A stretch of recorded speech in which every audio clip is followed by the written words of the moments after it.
Bueno, buenas tardes. Esta es nuestra primera entrevista en el año 2021. Mi nombre es Claudia García, soy licenciada en Psicología y agradecemos la presencia de Carla, a quien ahora voy a presentar. Debatemos es un espacio pensado para dar voz a gente muy interesante y que queremos que compartan sus saberes. También queremos agradecer a la agencia de publicidad Chimichurri, que nos hizo el logo y fomenta nuestra difusión. Y hoy inauguramos una nueva sección en el conversatorio, que más adelante lo voy a plantear.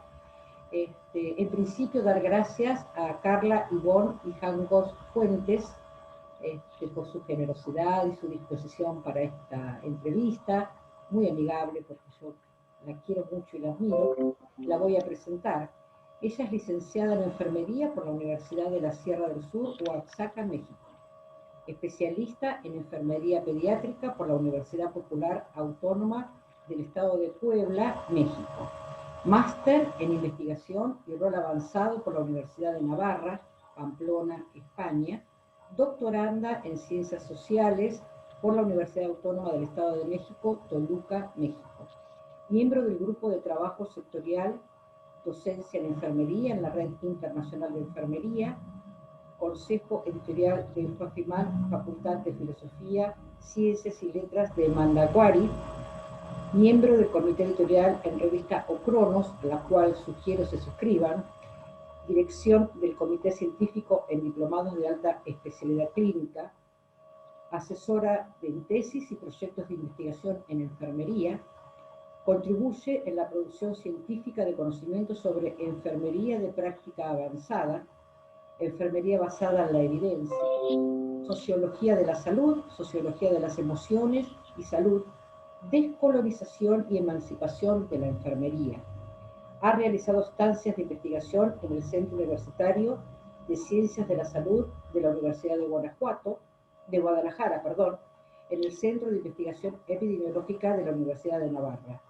Premio al mejor póster de investigación en el tercer Congreso Internacional Iberoamericano de Enfermería de la Fundación para la Cooperación, Investigación y Desarrollo de Enfermería, para promover el autocuidado y atención de la salud entre los adolescentes, alumnos del Programa Educativo de Enfermería y Obstetricia sede Guanajuato del Campus León. Bueno, presentada nuestra entrevistada con estos antecedentes, del cual me honra su cariño y nos llamamos hermanas por muchos principios. Carla, hoy quería conversar sobre el libro que has editado, el cual se llama, y después te voy a pedir que nos cuentes alrededor de él, acerca de Descolonizando las representaciones sociales sobre salud y enfermedad. Para quienes no tuvieron acceso a este texto, voy a preguntarte, Carla, si nos puedes explicar la implicancia de haber utilizado en tu trabajo la teoría y metodología de las representaciones sociales y qué sectores sociales indagaste. Hola Claudia, nuevamente muchas gracias por la invitación, hermana, como bien lo dices, y yo nuevamente lo reivindico y muy contenta de estar aquí contigo. Yo también te aprecio mucho, admiro mucho todo lo que haces, los temas que trabajas, y pues agradezco este espacio para poder platicar ampliamente de este tema. Y pues decirte de forma general, con base a la pregunta que me haces, esta teoría de representaciones sociales, como tú bien lo sabes, surge dentro de la psicología social. Es decir, o sea, el término de representaciones sociales deviene de otro término que es el de representación colectiva, que fue tomado por el sociólogo Durkheim. Pero él abarcaba como una representación colectiva que no sufría modificaciones, ¿no? Sino que iba haciendo la misma representación durante todo el tiempo de la vida de una persona. Y por tanto, Moscovici, que era un psicólogo que también se enfocó mucho en el tema social, y por eso surge también la psicología social, él ya retomó este concepto, pero también él toma como teoría o como postulado que estas representaciones pues son parte de estos estereotipos, ¿no? Que la gente va adquiriendo, imaginarios, ¿no? significaciones atribuidas con base a un fenómeno, pero también en la interacción interpersonal, ¿no? Es decir, de acuerdo a con quien las personas interactúen en su biografía de vida, de acuerdo al contexto cultural y social donde se enmarca esta persona, es como va construyendo toda esta representación. Pero también lo importante de Moscovici es que él dice no es estático, ¿no? Sino que las personas conforme van interactuando con más personas, van modificando también esta representación y nosotros lo podemos ver claramente en nuestra vida que hay cosas o principios, valores que suelen ser en algún término arraigados, por decirlo de alguna forma, pero lo cierto es que en la interacción, en las experiencias de vida, vamos modificando estas representaciones, ¿no? Entonces, era importante retomarlo porque nosotros a veces partimos como profesionales de la salud en que el sentido común para nosotros es el mismo, para un principio activo para todos, ¿no? Entonces pensamos que el mismo sentido común de la salud de los profesionales es el mismo sentido común de cualquier persona. Y cuando tratamos nosotros de hacer esta promoción para la salud, nos damos cuenta que nuestro sentido común es diverso, que a veces lo que para nosotros parece común y tan común no lo es para otra persona. Y entonces ahí es donde me surgió este percance o mejor dicho, este contraste en que algo tan sencillo como es la salud y la enfermedad no suele ser igual en distintas culturas, ¿no? Suele ser diverso y parte desde la cosmogonía, cosmovisión indígena o desde la cosmovisión del lugar donde emana esta representación, y por eso me parecía interesante retomar esta teoría que Moscovici nos plantea y que después se viene actualizando con Jodelet, con Banch, ¿no? Con María Auxiliadora, entre otras sociólogas y psicólogas que también han abordado esta teoría, pero que nos habla pues desde entender este sentido común de las personas sobre la salud y la enfermedad para poder también comprender mejor el fenómeno y hacer un diálogo, que era lo más importante dentro de este proyecto. Y la población abarcada pues fue los profesionales de la salud y en este caso los usuarios indígenas de una comunidad de Oaxaca que está al sur de la Ciudad de México. Entonces, era abarcar un pequeño contexto, pero ver la gran diversidad que existe nada más en una pequeña comunidad. Entonces, pues este era como el primer planteamiento para dejar un poco más claro. Sí, o sea, dos sectores bastante interesantes que, como vos decís, desde la cosmovisión piensan, operan y actúan, ¿no? Y además esto que vos trabajás fuertemente en tu texto en la promoción de la salud, ¿no? Así es. Yo tengo preguntas anotadas, así que pido perdón a quienes vean el audio. La segunda pregunta que me gustaría hacerte es esta. La lógica capitalista, hegemónica y patriarcal atraviesa fuertemente tu texto. ¿Desde qué vivencias, experiencias y emociones puedes historizar esta postura y dominar tu texto, descolonizando las representaciones sociales sobre salud y enfermedad? Pues el término descolonizar, propiamente el mismo término nos lleva a entender este modelo hegemónico también, ¿no? Porque descolonizar, nos dice Gross Powell, viene incluido desde entender que hubo un proceso de colonización que fue fuertemente doloroso para los pueblos, para las ciudades, pero que este proceso de colonización nosotros creemos que ya quedó, ¿no? En aquel año de 1492 y que ya no tiene nada que ver con nuestra vida cotidiana. Sin embargo, autores como Walter Mignolo dice, es que la colonización fue un proceso práctico que nosotros pudimos ver en acciones, ¿no? De los colonizadores, pero también resulta que hubo una colonización no solamente del poder, ¿no? Que en ese momento emanaba, sino también hubo una colonización del pensamiento, que es el más fuerte, porque ha modificado la subjetividad de las personas desde ese entonces, ¿no? Desde estos procesos colonizadores, y que han modificado también nuestra forma de cómo mirar al otro. En este caso, un otro que es racializado, ¿no? Que es etnicizado, que es un ser que nosotros creemos que es menor o inferior a un ser desarrollado como puede ser el europeo o norteamericano, ¿no? En este caso, hablando del norte de América. Y por tanto, este tema pues nos lleva, al mismo tema de descolonización, nos lleva a este concepto de este poder que también en la salud vino de la colonialidad y que es el modelo hegemónico biomédico, el cual pues se implantó en ese momento colonizador como el único sistema para entender la salud y la enfermedad y los cuerpos, ¿no?, de las personas. Entonces, a partir de ello se creó unas guías, ¿no?, hablando de modelo, guías, normas, valores y principios que caracterizan al cuerpo humano, las emociones, incluyéndolas, ¿no? Y por tanto, pues por eso es que este texto viene y habla y vuelve a retomar estos conceptos, porque te decía, hubo una colonización de poder, pero también de saber y de pensamiento de las personas, ¿no? Y por tanto, todas estas cosmovisiones indígenas que existían sobre la atención del cuerpo quedaron borradas, ¿no?, invisibilizadas de todo este modelo de atención. Y por eso es que se retoma mucho en este concepto y atraviesa mi emoción porque yo también soy de una comunidad indígena.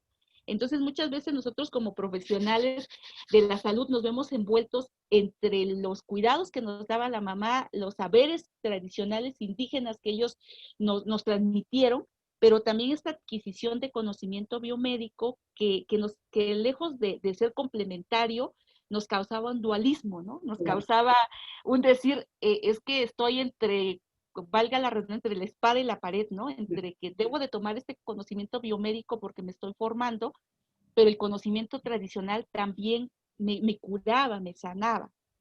Y ahí es donde se crea, pues, este dominio, ¿no?, de poder y de pensamiento y de incluso que pues ha traspasado al conocimiento científico como único conocimiento del cuerpo, ¿no? Y el indígena pues es una pseudociencia que incluso hasta lo podemos dominar así, ¿no? No, y Entonces, además pues, en tu texto vos das testimonio de muchos abordajes.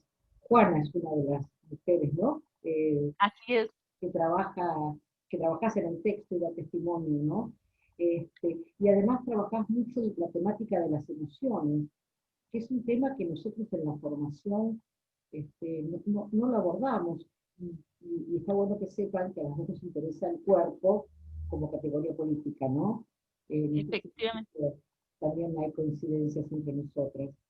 Eh, bueno, hablando de cuerpos, en el contexto de la actual pandemia, refieres a cuerpos ilegítimos, Carla. ¿Nos puedes ampliar dicha afirmación y si los portadores de dichos cuerpos devienen de nuevas corporalidades? ¿Nos puedes comentar por qué has elegido para tu indagación la comunidad indígena de San Bartolomé Quialana? Bueno,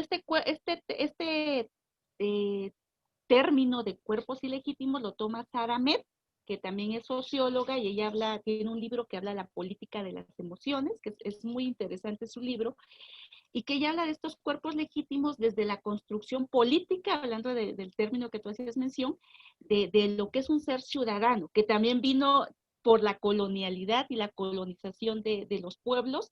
Se creó un sujeto que netamente era blanco, era occidental, que tenía que hablar español, ¿no?, que tenía que vestir de ciertas formas, tenía que predicar una religión y una ciencia, ¿no?, un conocimiento. Entonces, a partir de este ciudadano creado y que también lo retoma Marshall y que es uno de los politólogos que le da como mayor auge a este concepto de ciudadano, y a partir de él se crean también todas las políticas públicas, ¿no?, que emanan en nuestros territorios.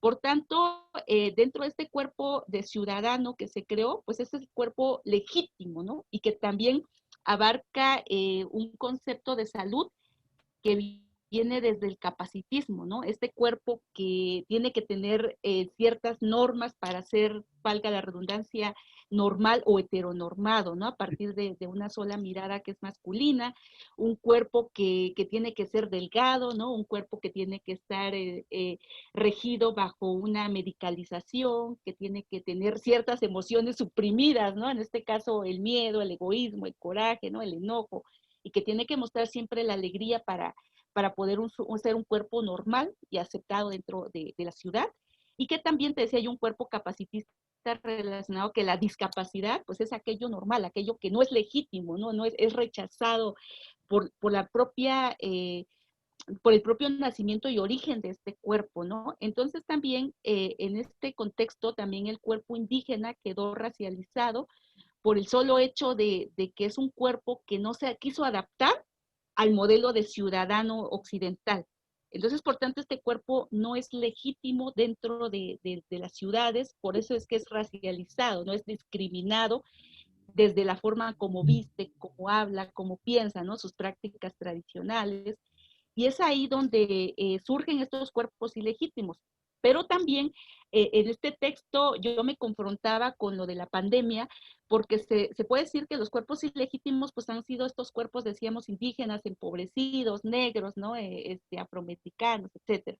Pero también aquí veíamos que los cuerpos que nos trajeron la enfermedad de coronavirus eran estos cuerpos de ciudadanos legítimos, ¿no? Aquellos cuerpos que podían, exacto, que podían ir al extranjero y que trajeron el coronavirus, podemos decirlo desde una forma un poco fría, pero que también estos son los cuerpos que no rechazamos, ¿no? Son los cuerpos que en esta pandemia no los cuestionamos, sino en este caso cuestionamos estos cuerpos que adquirieron ya la enfermedad dentro de sus territorios y que transitan dentro de nuestras ciudades porque no pueden ellos mantenerse de otra forma, ¿no? Más que vendiendo sus productos, porque son personas que no tienen una economía estable, no tienen un trabajo que sea, pues se puede decir, seguro o que tenga ciertos privilegios dentro de la sociedad. Entonces ahí es donde yo me cuestiono realmente cuáles podemos decir nosotros que es un cuerpo legítimo e ilegítimo, ¿no? Legítimo desde la construcción de ciudadana, pero ilegítimo desde que también rompió las reglas de salir de los territorios y pues que trajeron el virus, ¿no? Por eso es que retomo este concepto de cuerpo ilegítimo aunado o anclado al concepto de la pandemia también. Pero además me parece muy interesante a nivel como de transmisión de tu pensamiento, porque realmente es hegemónico este pensamiento. Y creo que nuestros pueblos sufrieron las batallas de la colonización y llegamos a los orígenes. Aquí en Argentina también nos pasa, ¿no? Con los pueblos originarios, que les llegamos y tenemos ese estatuto del cuerpo legítimo, como vos conceptualizás. Y me pareció muy interesante, ¿no? Digamos, este juego que vos hacés con la pandemia y poner en cuestión estos cuerpos legítimos. En tu texto también te referís a algunos análisis, categorías de análisis cualitativos del bien vivir y bienes comunes. ¿Pueden ellas ser puentes para deconstruir las concepciones y abordajes sobre la salud y la enfermedad, Carla? Yo pienso que sí, son dos conceptos que yo estando dentro de la comunidad te surge como este contraste, ¿no? Porque ahí tú eres lo externo, entonces entras en esta lógica o este círculo de vida de esta comunidad de Kialana y es cuando me rememoraba y me regresaban nuevamente a estos conceptos, ¿no? Donde yo llegaba con este modelo, como bien dices, hegemónico de la salud como este completo estado de bienestar, pero equilibrio, ¿no? Un poco entre la salud y la enfermedad. Y resulta que llegas allá y te hablan de que la salud es libertad, ¿no? La salud es el hecho de bienestar, bien vivir. Y es cuando tú te cuestionas realmente qué es ese bien vivir, ¿no? Y ahí es donde surgían ellos cuando yo les cuestionaba, para ustedes, ¿qué es la salud? Me decían, pues el hecho de comer bien, por ejemplo, ¿no? De bienestar, pero comer bien. ¿Y qué incluía este comer bien? Lo que ahí hablo mucho en el texto, el hecho del origen del alimento, que nosotros como profesionales o como seres occidentales, occidentalizados, hemos olvidado este concepto de dónde viene el producto, ¿no? Nosotros nos basamos en un producto físicamente sano, que se vea, ¿no? Que se vea bonito, radiante, pero que no sabemos exactamente con qué fue regado, qué productos le Claro. introdujeron, ¿no? Exacto. Entonces, ahí es donde ellos hablaban de ese comer bien, ¿no? Más que, porque ellos no hablan de un equilibrio entre lo suficiente o la cantidad, porque también ellos a veces tienen precarizaciones alimentarias, ¿no? Entonces, ellos no pueden hablar desde una dieta como nosotros le decimos, de que tiene que ser tantas porciones, ¿no? Sino que ellos van al día realmente con la alimentación pero lo cierto es que tienen una autosuficiencia alimentaria, ¿no? Ellos mismos producen sus productos, los cuidan, y algo muy interesante es esta interacción que ellos hacen con las plantas y los animales. O sea, no es solamente... Esa parte del texto me pareció muy buena, el trato y la cosmovisión que tienen hacia los animales, inclusive, ¿no? Ese Es, respeto por la madre tierra, digamos. sí, exacto. O sea, a mí me impactaba porque, o sea, ellos ya te hablan de que, yo decía en el texto, de la sanación viene desde el momento en que siembras o adquieres la semilla, la reproduces y la empiezas a sembrar y desde ahí viene este trato o esta interacción con la planta. O sea, no es como nosotros que ya la consumimos sin tener una interacción o algo emocional Mm. con este alimento que consumimos. Ellos sí, porque ellos lo vienen creciendo, vienen quitándole las hojitas que están secas a su alrededor, ¿no? Le hablan diariamente, o sea, yo veía cómo le hablaban, le decían, ay, te ves muy bonita, creces bien, ya va a llover y vas a estar mejor. Entonces, esta interacción en el que ya desde antes ya viene este conocimiento entre la planta y el ser humano, ¿no? Por Claro, tanto, cuando interactúan ya viene la hay como sanación. un respeto, ¿no? Ecológico, como una mirada Claro, ecológica, ¿no? De los nutrientes. Y yo cuando leía tu texto pensaba, qué mal comemos, porque comemos enlatado, comemos empaquetado, y bueno, algo que decís en el texto como que este, eh, este virus nos unificó a todos, porque más allá del acceso al buen comer, entre comillas, el buen comer, como discurso hegemónico también, nadie se puede del corona, o sea que más allá de las dietas y los consejos de nutricionistas, este, estamos todos expuestos, ¿no? Pero me gustó mucho esa armonía que hay lógica entre la tierra y el cuerpo, ¿no? Como dos matrices. Y con respecto a esto, ¿cuál es tu postura, Carla, en relación al concepto de salud de la OMS, ¿no? Que también de alguna manera ya viniste dando terreno a este debate, ¿no? ¿Cuál es tu postura? pues yo pienso que la OMS ha tratado de interactuar todos estos conceptos que hablamos, ¿no? Desde el cuidado del ecosistema, el cuidado del otro, el cuidado de las emociones y la salud biológica y espiritual, pero siento que ha quedado corta porque yo misma no lo entendía antes de atender este tema, ¿no? O sea, yo lo veía lo espiritual desde lo religioso, que normalmente siempre lo tenemos muy anclado los profesionales de la salud, y también este concepto, te decía yo, desde el sentido común, pero del modelo biomédico. Por Sí, tanto, no entendemos como estas lógicas que platicamos en un momento tú y yo sobre esta interacción de las plantas, del ecosistema, de la madre tierra, ¿no? De los animales, que es difícil poderla plasmar dentro del concepto que engloba la OMS, porque nosotros dentro de la formación no vemos eso, ¿no? Ni siquiera lo entendemos porque no creemos que exista esta lógica descapitalizada de la salud, ¿no? Porque tenemos muy esta lógica capital y cosificada de la salud, donde el cuerpo se enferma, hay que darle inmediatamente un medicamento, pero sin tomar en cuenta, como decía, desde este concepto de alimentarnos sanamente, del hecho de que incluso como tú decías, comemos enlatado y comemos a veces en la calle productos que decimos estarán sanos o te los comes como con desconfianza, ¿no? Hecho que creo no que hay después de esta leerte lo interacción. voy a desconfiar más también, digamos, porque Claro, quiero disfrutar exacto. también de estos conversatorios, ¿no? Digamos, hacer como un semillero de pensamiento crítico, porque la OMS también representa un discurso hegemónico, patriarcal, capitalista, verticalista, ¿no? Y está visto para la gente que no accede a mucho material como el gran referente, que bueno, también digamos que hizo crisis en la pandemia, ¿no? Con tantas contradicciones. Eh, Totalmente.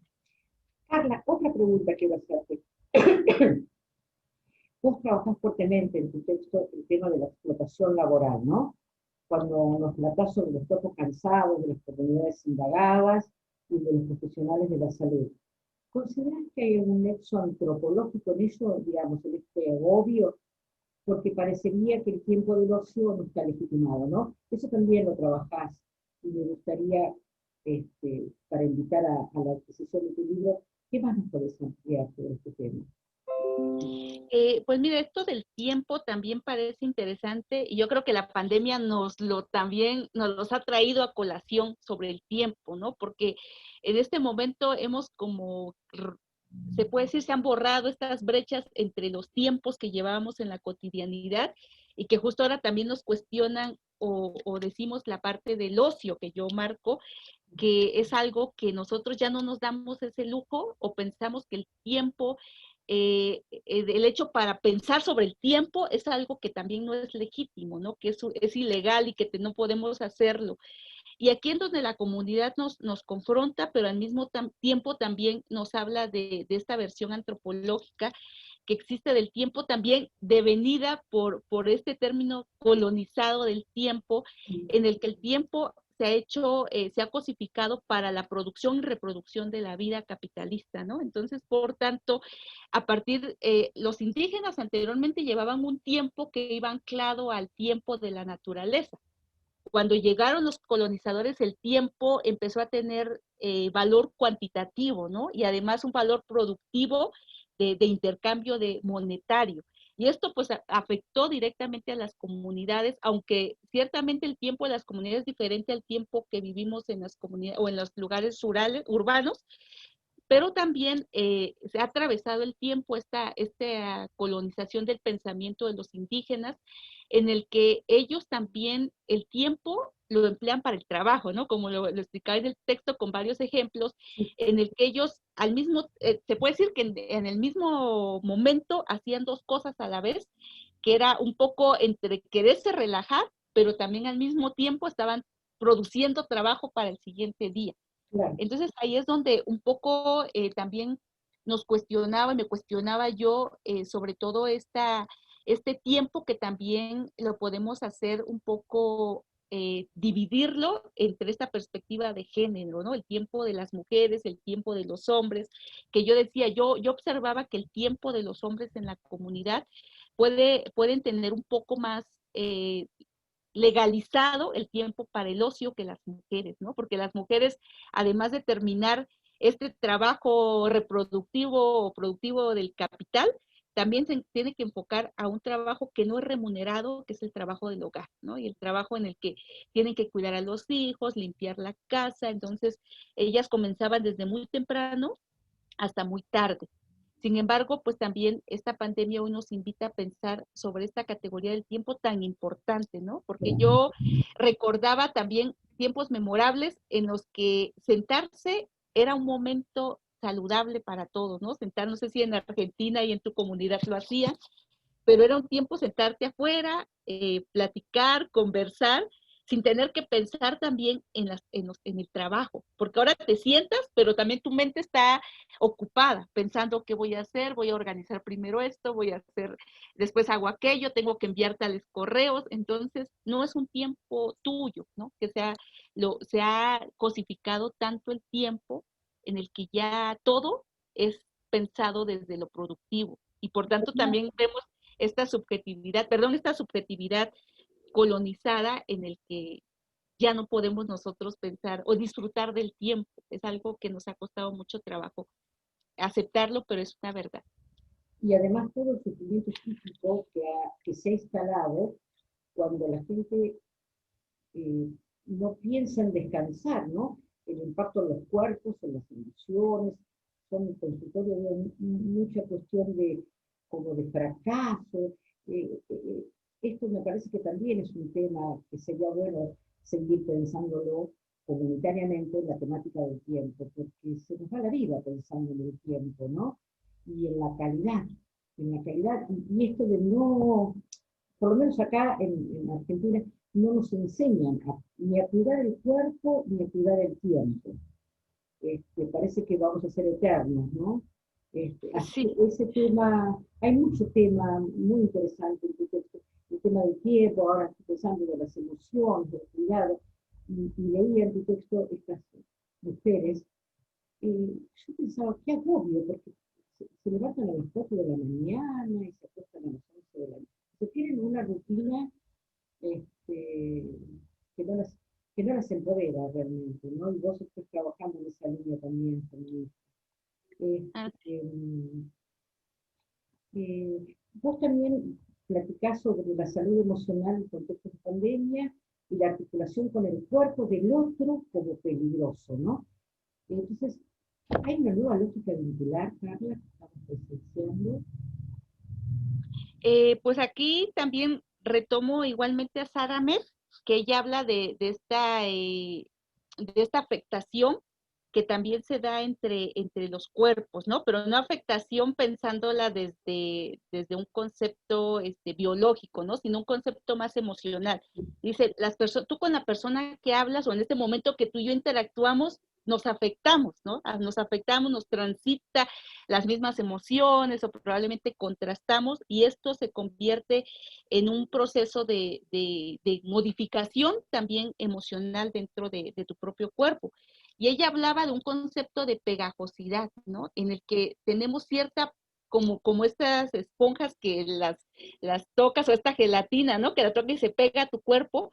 Ella habla de que hay emociones que se adhieren más a tu cuerpo o incluyendo la pegajosidad que tienes sobre ciertas personas, ¿no? En la que les das cierta credibilidad a las personas sobre lo que están sintiendo por el solo hecho de lo que representan en la sociedad, ¿no? En este caso los médicos, ¿no? Las enfermeras, todos los profesionales de salud, o simplemente que tengan un dominio de poder dentro de las ciudades, ¿no? Y ahí es donde realmente son cuerpos que van a tener pues esta legitimidad, pero también esta aceptación, ¿no? Y por tanto es que también existe lo que yo comentaba, o sea, nosotros juzgamos probablemente, hablando desde este término un poco estigmatizado, a estos cuerpos que ya adquirieron el virus, ¿no? Y los rechazamos y sentimos esta repugnancia a estos cuerpos por haberse enfermado, ¿no? Por haber salido.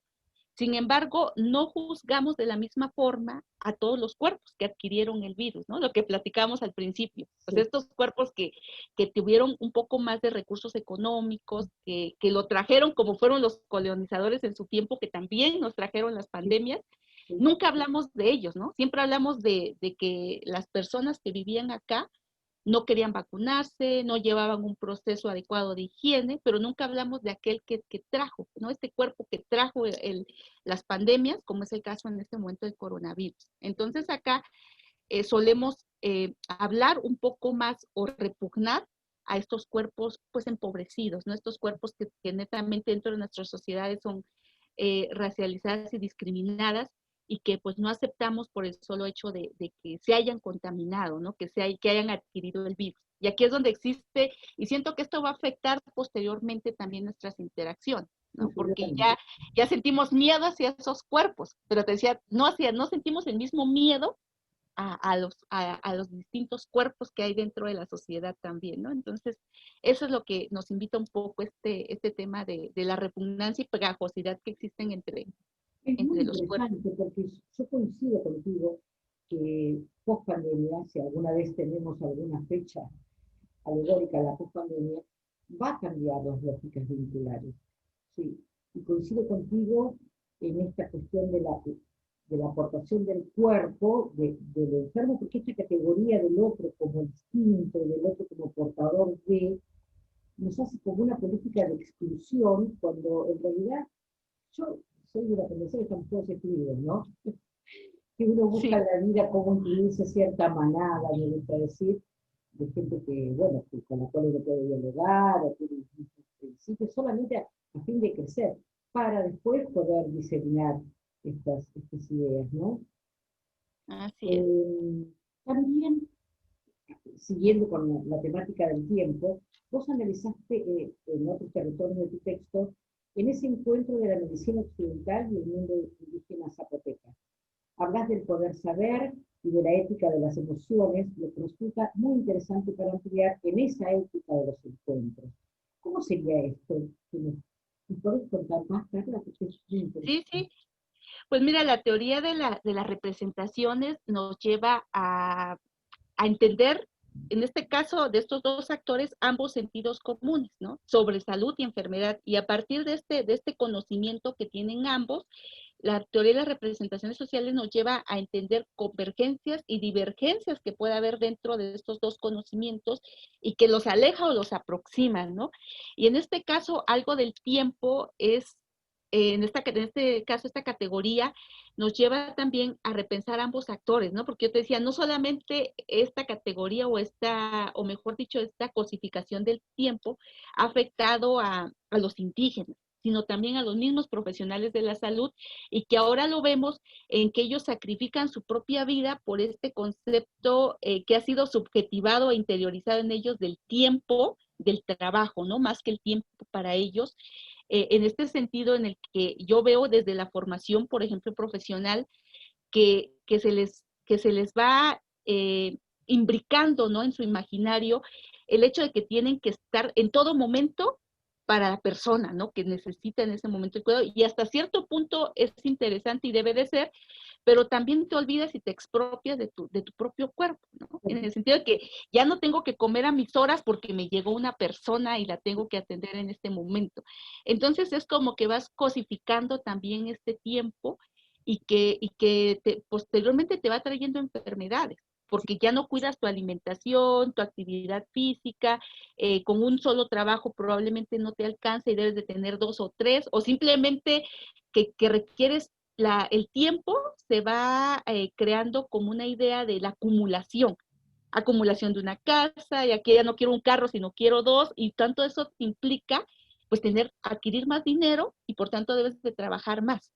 Y ahí es donde se va uno del propio tiempo, de la ociosidad, de la felicidad, del disfrute con la familia, que también en la comunidad probablemente no suceda en la acumulación, porque creo que ahí sí se ha un poco descapitalizado el concepto de tiempo. Ellos simplemente trabajan para sobrevivir y tener pues una vida estable, pero lo cierto es que pues ellos, por esta exclusión, esta desigualdad social, pues también el tiempo coinciden con los profesionales en que lo dedican más al trabajo, ¿no? Y ahí es donde creo que hay esta convergencia sobre el tiempo y sobre algo que tendremos que descolonizar y trabajar dentro de un concepto de salud, que es el tiempo, y creo que es algo, como tú bien lo decías, no viene anclado al concepto de salud desde la OMS. O sea, el tiempo es algo que lo excluye totalmente y que ahora vemos, como tú decías, o sea, muchas personas que dedicaron todo su tiempo al trabajo, en este momento han muerto y no tuvieron una salud realmente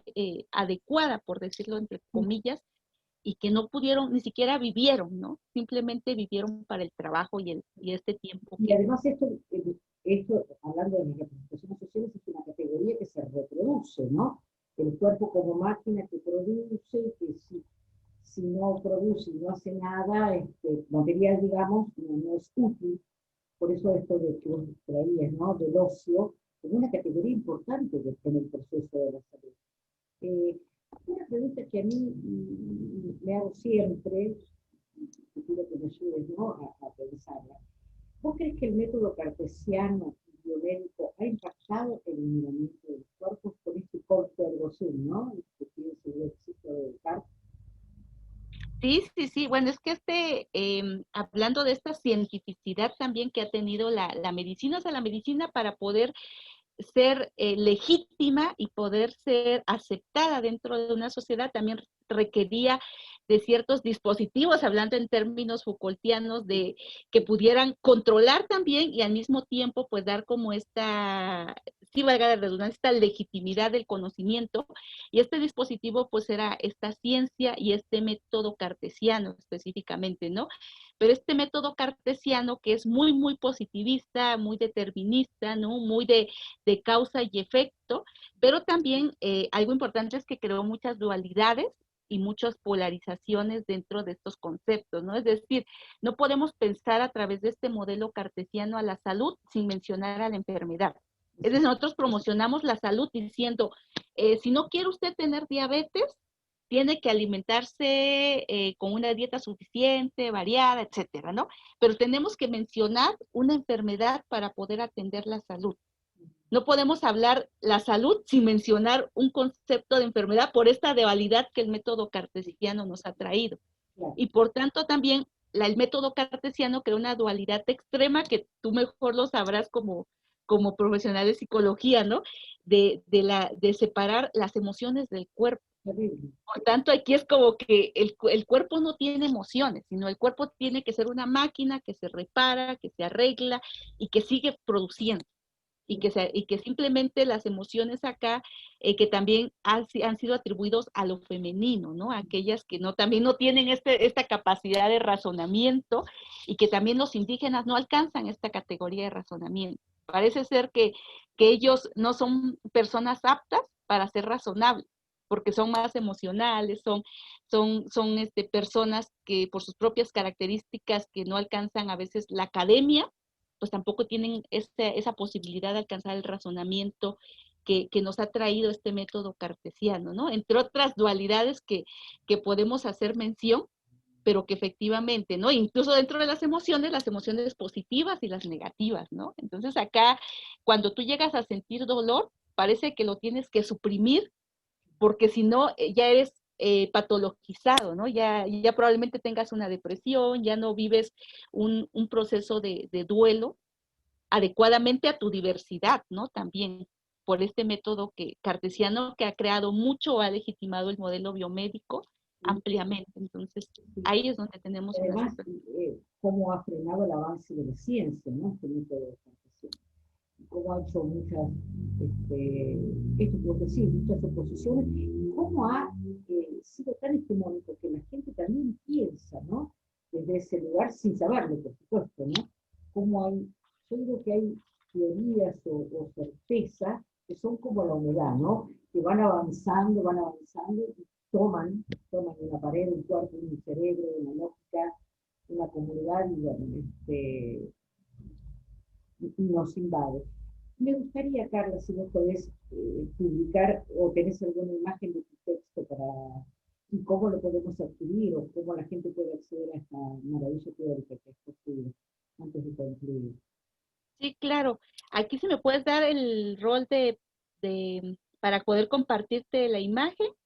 Sí, Y bueno, la pueden adquirir en Amazon. Ahí se encuentra este texto.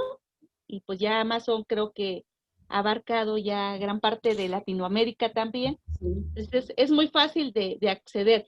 Y en todo caso, si es que no pudiesen acceder a él, pues ya me dicen y con todo el gusto, pues ya yo también se los transfiero, ¿no? Que se los he dado a personas que yo considero que puede ser, que pueden apreciar o pueden repensar, mejor dicho, este texto, ¿no? Porque realmente eso es. Muy rico.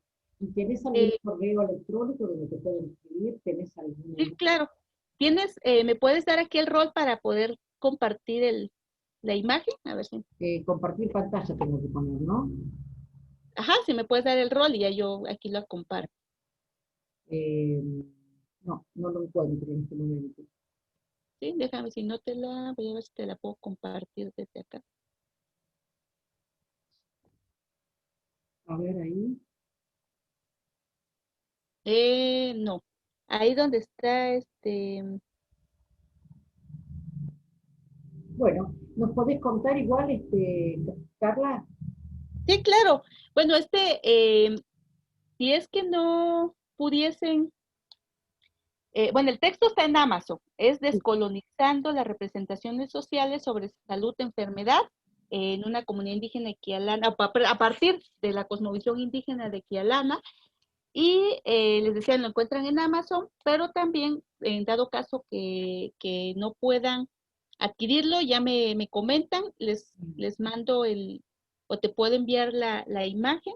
Mi correo es caibo8416 Bien, gmail.com. Ahí me pueden escribir, también me pueden encontrar en Facebook bien, como Carla Mijangos Fuentes o algunas páginas que es Descolonizar Enfermería, Ciberconversatorio Enfermero.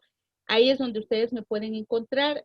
Para cualquier cosa me pueden mandar Messenger o en Instagram o en Twitter también ahí me encuentran. Así es que con mucho gusto yo los atiendo. Carla, iniciamos en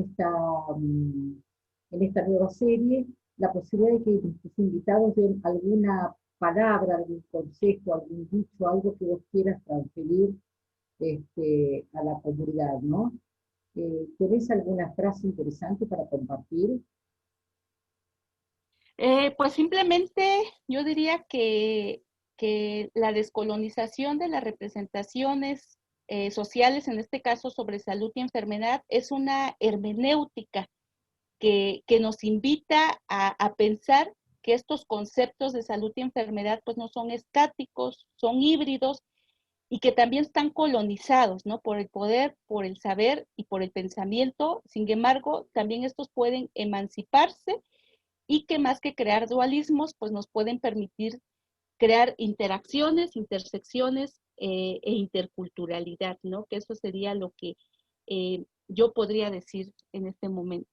Bueno, ¿hay algo que no te pregunté que te gustaría decir, Carla? ¿O te sentís que cubrimos todo tu pensamiento, parte de tu pensamiento en el texto?